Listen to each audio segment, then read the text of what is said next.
Morning student. जैसे कि आपको पता है कि SSSGD का नोटिफिकेशन आपका आ चुका है और आपको ये भी पता है और उस कंटेंट के लिए आपको बहुत खुशखबरी है जो आपका SSSGD के लिए तैयारी में पहले से लग चुका है। और ऐसे स्टूडेंट के एक झटका है जो इंतजार कर रहे थे कि आपका जो फॉर्म होगा दिसंबर में आएगा, क्योंकि इन्होंने पहले नोटिफिकेशन में बोला था कि फॉर्म आपका दिसंबर में आएगा और आपका मार्च में संभावित डेट था एग्जाम का। और लेकिन हम देख रहे हैं कि हमारे सामने ये नोटिफिकेशन आपका जारी हो चुका है SSC द्वारा और आपका ये 27/10 से और 30/11 तक ये फॉर्म का ऑनलाइन करने का आपका डेट है। लेकिन और आपका जो पेमेंट का जो लास्ट डेट है आपका ऑनलाइन पेमेंट करने का वो आपका 12 है। लेकिन हम लोग लास्ट डेट के चक्कर में न रहेंगे, हम लोग बढ़िया से समझकर आप लोग इसको फॉर्म अप्लाई करिएगा। और इसका एग्जाम आप लोग देख रहे हैं कि एग्जाम जो डेट है आपका एग्जाम जो है जनवरी में संभावना आपका दे रहा है। हो सकता है कि जो जनवरी के स्टार्टिंग में लोग एग्जाम ले ले। और इस समय आपको पता है कि SSC बहुत मेहरबान है। कुछ समय पहले आपका CGL का वैकेंसी भी आया था जिसमें आपका अच्छी खासी सीट आपका है, तो इसमें भी सीट बढ़ घट कर सकती है। हम आगे देखते हैं, आगे इस पर चर्चा करते हैं। हम लोग आगे देखते हैं जो आपका सीट के बारे में हम लोग देख रहे हैं, ये सीट के बारे में देख रहे हैं। चलो देख लेते हैं, आगे देखिए हम। हाँ देखिए, जो एक चीज हमारे लिए थोड़ा कुछ स्टूडेंट दुखी भी है इसलिए कि मस्जिद की संख्या 24,369 है। जो हम लोग अनुमान लगा रहे थे कि 50,000 प्लस सीट आएगी इस बार, क्योंकि मोदी जी बोले थे कि 75,000 SSC का वैकेंसी कराएंगे, तो हम लोग अनुमान लगाए थे कि वैकेंसी सबसे ज़्यादा SSC होने वाली है। खैर जो भी सीट है हम लोग मान के चलेंगे कि एक सीट में हम फाइट करना है आपको, उसके अनुसार आपको लड़ाई करना है, उसके अनुसार आपकी तैयारी होनी चाहिए। तो आप जो भी फॉर्म भरिएगा तो फॉर्म भरते समय आपका ये जो आपका सीट का आपका CICF आपका BSF CRPF ये सब देख कर आप भरिएगा कि उस समय आपका अंत में आपको दिक्कत न हो। और एक नया वैकेंसी में जुड़ा है NCB का भी है ना, ये बहुत बढ़िया जॉब है जो अच्छे नंबर लाएंगे और आप SSF का ये दोनों जो अच्छे मार्क्स लाएंगे है ना, तो उसके लिए आपका होगा ये, इसलिए आप लोग थोड़ा तैयारी जम में करिएगा। आगे देखते हैं हम लोग एज के लिए ये लोग बोल रहे हैं कि 18 से 23, जैसे हम लोग जानते हैं कि SSC का GD का जो होता है जनरल कैटेगरी 18 से 23 होता है। और उसके बाद आप OBC के लिए जानते हैं 3 वर्ष का छूट और आपका ST/ST के 5 वर्ष।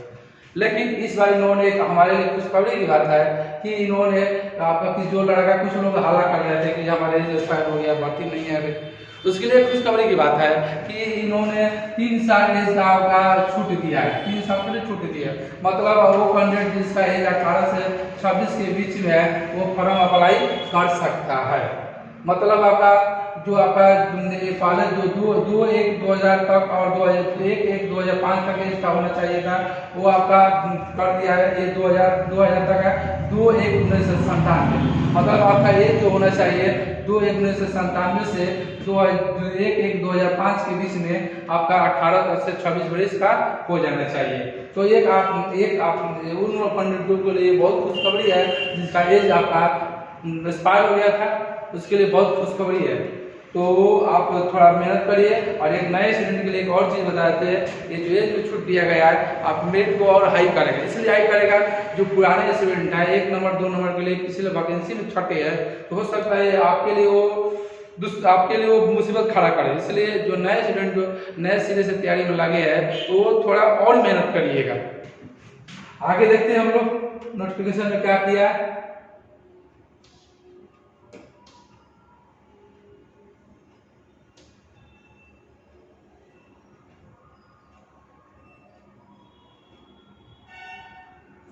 देखते हैं कि हम लोग कि कुछ यहाँ पर चेंजिंग किया गया आपका, जैसे मैंने यहाँ पर बताया था आपको कि आपका ST/ST के लिए 5 वर्ष और आपका OBC के लिए 3 वर्ष का एज में छूट होता है, वो चीज़ आपका है, उसमें कोई चीज़ नहीं है, कोई दिक्कत नहीं है।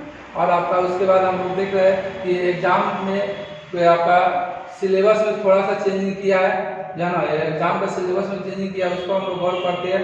ये चीज़ देखिए, आपका पेमेंट आपका 100 रुपया लगता है देन उसके बाद आपका ये जो आपका वुमेन कैंडिडेट है और ST और एक्स-मैन आपका ये कैंडिडेट है, उसके आपका पेमेंट नहीं लगेगा। ये तो पहले ही था। और आगे हम लोग देखते हैं, देखते हैं नोटिफिकेशन में आपका नया चीज आपका कंप्यूटर बेस्ड आपका टेस्ट होगा। कंप्यूटर बेस्ड पहले भी हुआ था और अब भी कंप्यूटर बेस्ड आपका टेस्ट होगा। और आगे नोटिफिकेशन में आप देखते हैं आपका ये देख लीजिए, ये आपका सिलेबस जो है, सिलेबस में थोड़ा गौर करते हैं, सिलेबस थोड़ा देख लेते हैं।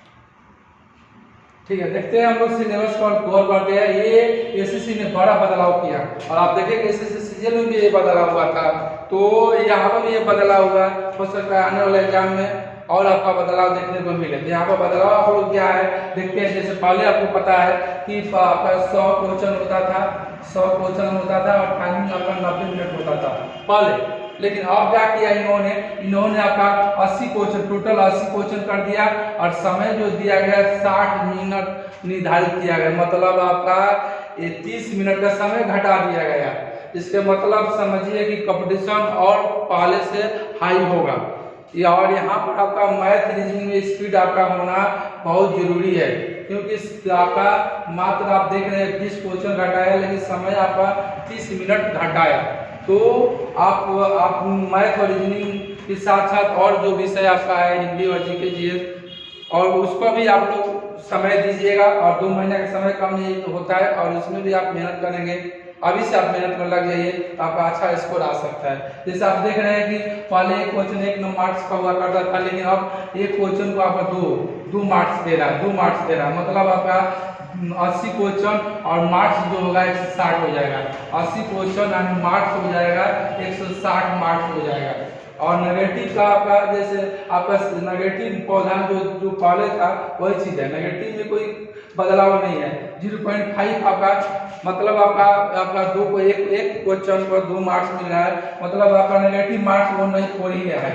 इसमें आपका कोई बदलाव नहीं है, लेकिन ये सिलेबस में एक बड़ा बदलाव है और इसके अनुसार आप तैयारी में आज से लग जाए। और आपके लिए मैं बता देता हूँ, अगर आपको अच्छा मार्क्स लाना है तो आपके लिए आपको मॉक टेस्ट आप जो अभी से लगाइए और रोज कम से कम 2 मॉक टेस्ट लिख दीजिए। 2 ऑनलाइन टेस्ट आप दीजिए, चाहे ऑफलाइन टेस्ट दीजिए और उसको 80 से मिलाइए। अगर स्पीड अगर बनाना चाहते हैं तो आपको टेस्ट आपका प्रतिदिन टेस्ट देना बहुत जरूरी है और टेस्ट आप प्रतिदिन कीजिए। आगे देखते हैं हम सिलेबस में क्या चेंजिंग किया गया है। जैसे आप देख रहे हैं कि सिलेबस में यहाँ पर हम देख रहे हैं कि जैसे ये आपका सिलेबस आपका है, आपका रीजनिंग का सिलेबस मैंने देखा कि कुछ चेंजिंग नहीं, जो पहले आता था वो चेंजिंग आपका सिलेबस आपका वही है। सिलेबस में कोई खास बदलाव नहीं है, सिलेबस आपका वही आपका है जाना। और आपका जीके जीएस आपका एसएससी में आपको पता है, अगर बात किया जाए सबसे कम मार्क्स बच्चों का यही इसी में आता है, सबसे कम मार्क्स। रीजनिंग आपका मैक्सिमम मार्क्स लाते हैं, जीके जिसमें कम मार्क्स आता है। तो इसके लिए आप लोग क्या करिएगा, जो पहले का जो आपका प्रीवियस आपका सीजीएल एनडीसी एमटीएस का जो भी एग्जाम हुआ है या एसएसजीडी का, उसका प्रीवियस 5 वर्ष का जितने भी क्वेश्चन आया हुआ है टोटल को आप पढ़ लीजिएगा और डाटा मार लीजिएगा। क्योंकि जीके में आपका मार्क्स हो सकता है जीके का मार्क के कारण आपका नंबर कम है और मेरिट सब छट जाए, तो इसलिए इस पार्ट पर भी आप ध्यान दीजिएगा। उसके बाद हम आगे बढ़ते हैं, आगे देखते हैं आपका मैथ में आपका सिलेबस वही है, एडवांस मैथ नहीं है। एडवांस मैथ में कहीं मिसलेनियस आपका है 2D और 3D 2D और 3D आपका क्वेश्चन रहेगा, 3D का क्वेश्चन रहेगा, मिसलेनियस का क्वेश्चन, उसके बाद अर्थमेटिक टोटल है। एडवांस मैथ नहीं है, इसलिए ज़्यादा टेंशन लेने की जरूरत नहीं। लेकिन हाँ, मैथ का स्पीड आपको अच्छा होना चाहिए, क्योंकि 60 मिनट का समय और 20 मैथ का क्वेश्चन है, तो इसमें आपका जितना ज़्यादा स्पीड आपका बढ़िया रहेगा, क्योंकि जो भी क्वेश्चन इस समय आ रहा है कैलकुलेटिव क्वेश्चन आ रहा है, इसलिए आपको मैथ का स्पीड थोड़ा आप बढ़ाइएगा, ज़्यादा प्रैक्टिस करिएगा इस पर। कैलकुलेशन आपका अच्छा होना चाहिए, आप कम समय में चाहते हैं कि ज़्यादा स्कोर करें। और हिंदी के लिए और इंग्लिश के लिए आपको ये दोनों इसको एक चॉइस कर सकते हैं, जो आपका मर्जी करे जाना। तो वही आपका पेपर है जो पिछला साल आपका हुआ था, बेसिक आपका हिंदी और इंग्लिश। आगे देखते हैं हम सिलेबस क्या है। और फिजिकल के लिए आपका पीटी के लिए आपका वही चीज़ है।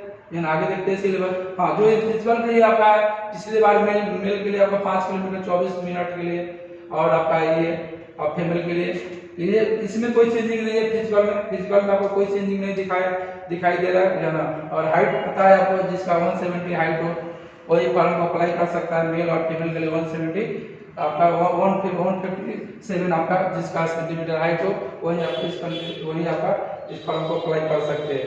और आगे आपका ये चीज है जन टेस्ट ये आपका देख लीजिए रिलेशन, चलिए इसमें खास नहीं है। और आपका एक चीज और है, आप बहुत लोग सोच रहे हैं सर मात्र 2 महीना समय है, मात्र 2 महीना यानी कह सकते हैं ये समय हमारे पास है, ज़्यादा समय हमारे पास है, हमारे पास 60 दिन का समय है, 60 दिन का समय है। तो हम अभी से तैयारी में लग जाए और आपका बहुत ज़्यादा मेहनत करें। और मैं आप लोगों को सलाह दे रहा हूँ कि आप लोग बार बोल रहा हूँ मैं आप लोगों की, आप मॉक टेस्ट जरूर दें।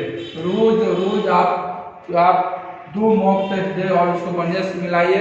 आपको स्पीड करने के लिए ये बहुत जरूरी है। और जो स्टूडेंट आपके नए लगे हुए हैं वो थोड़ा मेहनत ज़्यादा करें।